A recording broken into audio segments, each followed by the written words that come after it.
பச்சை புடவைக்காரியாய் உன் தாய் மீனாட்சி நான் இன்று வந்திருக்கிறேன். இருள் நீங்கி பிரம்ம முகூர்த்தம் ஆரம்பமாகிவிட்டது குழந்தையே. அப்படியே உனது கஷ்டங்களும் பிரச்சனைகளும் முடிந்து போகும். எல்லா துன்பங்களும் விலகி புத்துணர்வோடு நீ இருக்கப் போகிறாய். எதற்காகவும் எந்த சூழ்நிலையிலும் சோர்ந்து போகாதே. தைரியமாக இரு. இதோ நான் உன்னோடு கூடவே இருக்கிறேன். எவன் அன்போடு என்னை கூப்பிடுகிறானோ அவனிடம் ஓடி சென்று நானே வெளிப்படையாக கலந்து கொள்கிறேன். உன் வாழ்க்கையும் உன் நிலையும் கற்கண்டை போல சுவை உள்ளதாக இருக்கும். உனது எல்லா விருப்பங்களும் நிறைவேற்றப்படும். நீயும் சந்தோஷமாக இருப்பாய் என் குழந்தையே. நீ நம்பிக்கையோடு இரு, நல்லதே நடக்கும். நீ எதிர்பார்க்கும் பதில் உடனே உனக்கு கிடைத்துவிட்டால் உன்னால் எதை பற்றியும் முழுமையாக அறிந்து கொள்ள முடியாது. காத்திரு குழந்தையே. சரியான நேரத்தில் சரியான பதில் உனக்கு கிடைக்கும். வானளவில் உள்ள ஆழம்தான் இந்த உலகம். இதில் மேகங்கள் போலத்தான் வாழ்க்கையும். அதில் வாழ்க்கையை நெறிகளோடு கூடிய வாழ்க்கையாய் பார்த்து வாழ்பவர்கள் மிக குறைவு. என் பிள்ளைகளுக்கு முதலில் நான் பயிற்றுவிப்பது ஒழுக்கமும் நேர்மறையான நெறிகளும் தான். அதில்தான் நீ இப்போது இருக்கிறாய் குழந்தையே. பயிற்சி நடக்கும்போது சில போராட்டங்கள் குழப்பத்தால் நிகழும். அதில் இது எதற்கு, நல்லதா கெட்டதா என குழம்பி போய் முடிவுகள் எடுக்க முடியாமல் போகும் தருணம் என எல்லாம் வரலாம். அப்படி வரவில்லை என்றால்தான் பயிற்சியின் முறைகள் சரியில்லை என்று அர்த்தம். பயிற்சியில் தோல்விகள் வெற்றிகள் என இரு முனைகள் இருக்கும். அதில் வெற்றிக்காக போராடு. தோல்வி ஏற்படுகிறது என்றால் உன் தந்தை பெரிய வெற்றிக்கான கதவை அந்த தோல்வியில் வைத்து சாவியாக உனக்கு அனுப்புவேன் என்ற உண்மையை நீ உணர்ந்து கொள். தோல்வியை எதிர்நோக்குபவர்கள் சாதனையாளர்கள் என்பதை மனதில் வைத்து என்மேல் நம்பிக்கை வைத்து பொறுமையோடு காத்து கொண்டு இரு. விரைவில் ஒரு நல்ல செய்தி உன் செவிக்கு வந்து சேரும். நல்லவர்கள் கண்ணியமானவர்கள் என்று நினைத்தவர்களின் உண்மை முகம் கண்டு நீ அதிர்ந்து போய் நிற்கின்றாய். அதற்கு அவசியமே இல்லை. என் குழந்தைக்கு யார் எப்படி என்று புரிந்து பழகும் விதத்தை கற்றுக் கொடுப்பது உன் தந்தையான என் கடமை அல்லவா? ஆன்மீகத்தில் உள்ள எல்லோரும் கண்ணியமானவர்கள் கிடையாது. வெளியில் அவர்களின் செயல்பாடுகளை வைத்து நம்பி ஏமாந்து விடக்கூடாது. அதற்குத்தான் முன்னெச்சரிக்கையாக உனக்கு எல்லாவற்றையும் காட்டுகிறேன். யாரையும் எளிதில் நம்பக்கூடாது என்பதற்கு இது ஒரு உதாரணம். பாலையும் தண்ணீரையும் கலந்து வைத்தால் அன்னப்பறவை போல தண்ணீரிலிருந்து சுத்தமான பாலை உனக்கு பிரிக்க தெரிய வேண்டும் என்பதற்குத்தான் இந்த நிகழ்வுகள் எல்லாம் உன்னை எட்டி பார்க்கிறது. நீ எனக்கு கிடைத்த அற்புதமான குழந்தை. ஆனால் வெளுத்ததெல்லாம் பால் என நினைக்கும் வெகுளியான குழந்தை. இந்த வெகுளித்தனங்களை விட்டு கொஞ்சம் வினயமாகவும் நடந்து கொள். என் இந்த உபதேசத்தின்படி நடந்து கொள். நான் எப்போதும் உன்னோடு இருப்பேன். எந்த கவலையும் உனக்கு வேண்டாம் என் குழந்தையே. நீ நடந்ததையே நினைத்து கொண்டு இருப்பதால் உன்னால் அடுத்த செயல்களில் கவனம் செலுத்த முடியாமல் போகிறது. என்ன நடந்தாலும் அதற்கு ஒரு காரணம் இருக்கும் என்று நம்பு. அது நிச்சயம் உன் நன்மைக்காக மட்டுமே இருக்கும் என்று நினை. உன் தந்தை உன்னை ஒருபோதும் கைவிட மாட்டேன். உன் வாழ்க்கைக்கு தேவையான அனைத்தையும் உன் கண்ணெதிரில் நான் காண்பித்து கொண்டு இருக்கிறேன். என்ன என்று விளங்கவில்லையா? இயற்கைதான் உன் எதிரில் நான் உனக்கு கொடுத்த அற்புதமான நட்புணர்வுகள். அவர்களிடமிருந்தே உன் வாழ்க்கைக்கான அனைத்து அறிவுரைகளையும் நீ புரிந்து கொள்ளலாம். எப்படி என்று தெரியவில்லையா? அவர்களின் செயல் குணங்களை கவனி. அதுதான் உனக்கான வழிபாதை. நிச்சயம் செம்மையடைவாய். நீ நம்பிக்கையோடு போராடத் தொடங்கு. உன்னை விட்டு நான் விலகுவதும் இல்லை. உன்னை விலகி போகும்படி நான் செய்வதும் இல்லை. உன் அம்மாவாக அப்பாவாக என்றும் நான் துணை இருப்பேன். உன் இல்லத்திற்கே நான் வந்துவிட்டேன். இனி உன் தேவைகள் அனைத்தும் நிறைவேறும். நீ எதிர்பார்க்கும் சுப காரியங்கள் அனைத்தும் நடைபெறும். நீ மகிழ்ச்சியாக இருக்கப் போகிறாய் என் தங்கமே. உனக்கு அறிவுரை சொல்பவர்கள் உடன் இருப்பதில்லை. அப்படி இருப்பவர்கள் விலகி செல்லவும் தயங்குவது இல்லை. நீ நன்றாக இருந்தால் மட்டுமே இந்த உலகமும் உறவுகளும் உன்னை நேசிக்கும். சற்று தளர்ந்து போனால் உன்னை ஏசும். இதுதான் வாழ்க்கை. இனிதான் உனது பயணம் தொடங்கப் போகிறது. மனம் தளராமல் உன் பயணத்தை தொடங்கு. எதுவாக இருந்தாலும் அதை ஏற்றுக்கொள். எப்பேற்பட்ட கஷ்டங்கள் வந்தாலும் அதை மகிழ்ச்சியோடு ஏற்றுக்கொள். உனக்கு வேண்டிய உதவிகள் செய்ய நான் ஒருவன் மட்டுமே கடமைப்பட்டு இருக்கிறேன். இந்த மாயை உலகத்தில் நீ காண்பது கேட்பது பழகுவது அனைத்தும் மாயை.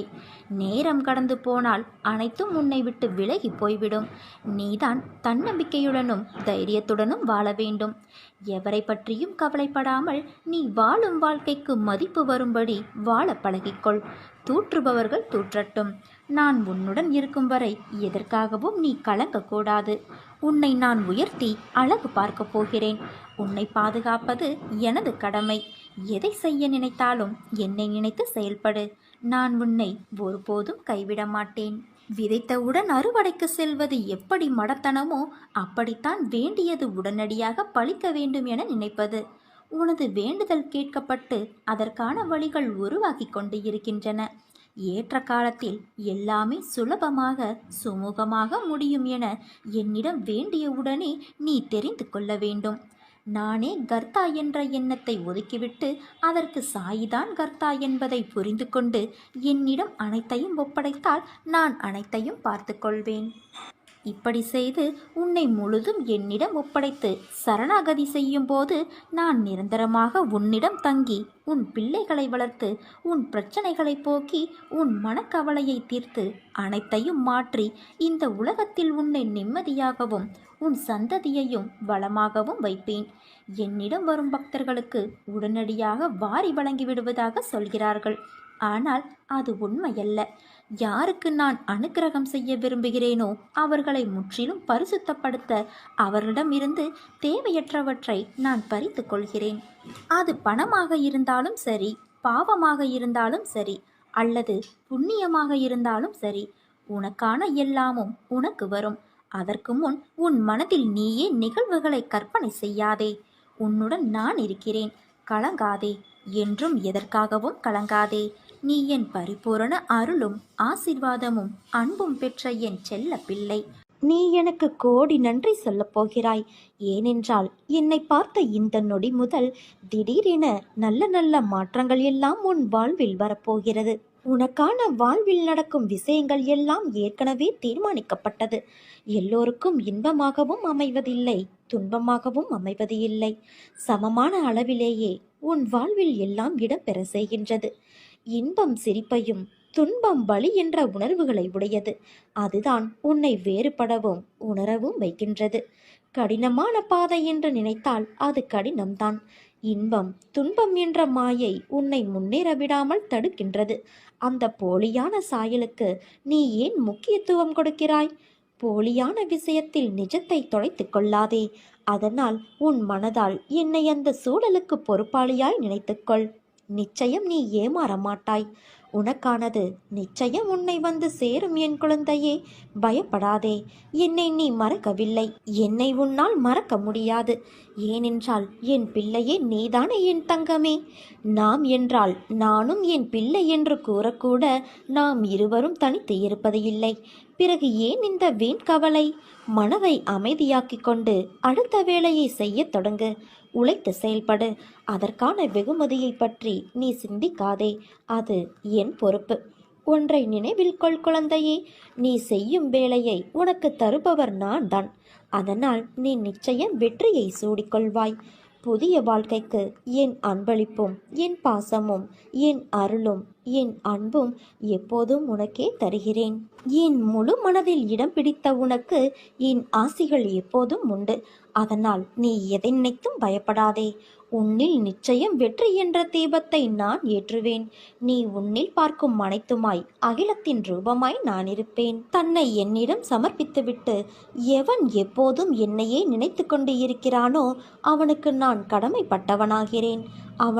அவனுக்கு நான் உணர வைப்பேன். அவனது கடனை நான் தீர்ப்பேன். என் தங்கமே, தினம் தினம் ஒவ்வொரு பரீட்சையை உன் மனமே உனக்கு நடத்துகிறது. ஒவ்வொரு நாளும் ஒவ்வொரு படிப்பை தரும். அதுவே உன் வாழ்க்கையில் நிகழ்கின்றது. நீ தாண்டி கடந்து வந்த நிமிடங்கள் உன் மனதின் பக்குவத்தையும் உயர்வான பாதையையும் காண்பிக்கின்றது. ஒரு முறை 2 முறை வீழலாம்.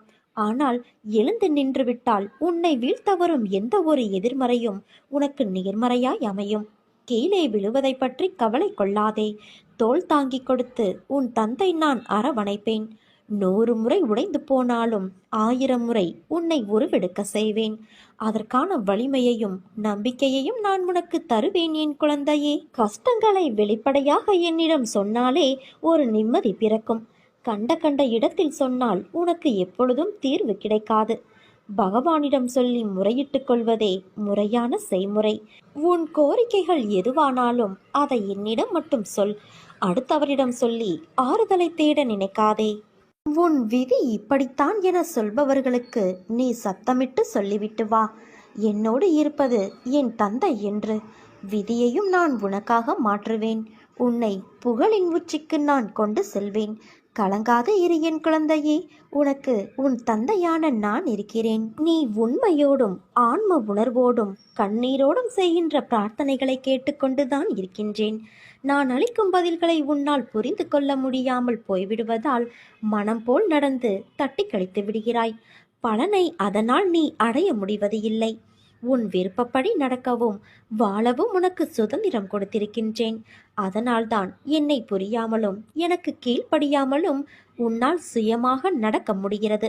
இந்த சுதந்திர உணர்வுதான் உன்னை இந்த அளவுக்கு கீழே இறக்கி வைத்துவிட்டது. கீழே இறங்கிவிட்டோமே என்று நீ வருத்தப்படுகிறாய். கீழே வந்துவிட்ட போதும் உன்னை நினைத்து நான் பெருமைப்படுகின்றேன். உனது இரக்க குணம், பிறருக்கு உதவும் மனோபாவம், இந்த நிலையிலும் பிறர் கஷ்டப்படுவதை காண சகிக்காத மனம், இருக்கும் இடத்திற்கு விசுவாசத்தோடு நடக்க வேண்டும் என்று நினைத்து நடந்ததால்தான் இந்த நிலைக்கு இறங்க நேர்ந்தது என்று நினைக்கிறாய். கெட்டவர்களும் கெடுமதி உள்ளவர்களும் நன்றாக இருக்கும்போது நல்லவர்களான நாங்கள் மட்டும் ஏன் கஷ்டப்பட வேண்டும்? கஷ்டத்தை மட்டும் ஏன் கடவுள் எங்களுக்கு பரிசாக தர வேண்டும் என நினைக்கின்றாய்? உன்னை போல நல்லவர்கள் இப்படித்தான் புலம்புகிறார்கள். நல்லவர்கள் புலம்புவது தொடர்கதைதான். நான் உன்னிடம் பிரத்யட்சமாக விளங்க வேண்டும் என்றால் நீ கஷ்டப்பட்டுத்தான் ஆக வேண்டும் குழந்தையே. ஏனென்றால் நான் நல்லவர்கள் மனதில் மட்டுமே வாழ முடியும். இப்படி உன்னை கஷ்டப்படுத்தி வாழ்வதால் என்ன பலன் என்று நீ நினைக்கலாம். நான் உன்னை பக்குவப்படுத்த உனக்கு வரப்பிரசாதமாக கொடுத்திருக்கின்றேன். உன்னுடைய தகுதிக்கும் தாங்கும் சக்திக்கும் ஏற்பத்தான் நான் உனக்கு கஷ்டத்தை தருகின்றேன். இதை உன்னால் சமாளிக்க முடியும் என்று தெரிந்த பிறகே கஷ்டம் உன்னிடம் வருகிறது. இப்போது நீ வேகமாக செயல்பட வேண்டும். நிறைய சிந்தனை செய்ய வேண்டும். இதன் மூலம் இப்போதுள்ள நிலையை விட பல மடங்கு உயர்வடைய வேண்டும் என்பதற்காகவே இதை உனக்கு நான் கொடுத்தேன்.